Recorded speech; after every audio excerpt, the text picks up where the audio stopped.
আসসালামু আলাইকুম। আজ শুক্রবার। রোজ এরকম সকালে ঠিকমতো নাস্তা করা হয় না। আজ শুক্রবার ভাবলাম যে একটু রুটি ভাজি ডিম ভাজা করে খাই, তো তোমাদের সাথেও শেয়ার করি।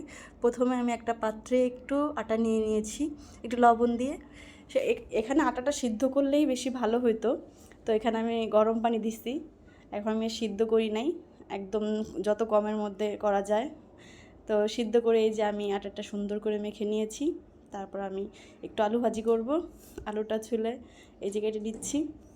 আলু ভাজি কাটা হয়ে গেছে। এখন আমি কড়াইতে তেল দিয়ে গরম করে আলু, কাঁচামরিচ, পেঁয়াজ, হলুদ, লবণ দিয়ে ভাজিটা বসিয়ে দিয়েছি।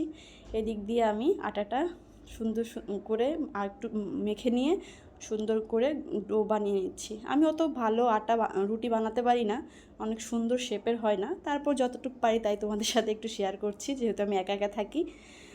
তো এখানে আমি আলু ভাজিটা প্রায় হয়েই গেছে। এখন আমি আলু ভাজিটা নামিয়ে নেব। এই যে আমি রুটি বানাচ্ছি। তোমরা আবার বলো না যে কেমন রুটি হয়, এত ভালো হয় না। তারপর আমি তোমাদের সাথে শেয়ার করছি, আমার ভালো লাগে তোমাদের সাথে শেয়ার করতে। আমি আগে কখনো করি নাই, এই কিছুদিন ধরে ভাবলাম যে আমি যা করি তা তোমাদের সবার সাথে শেয়ার করি। যাই হোক, এই যে আমি রুটি বানিয়েছি।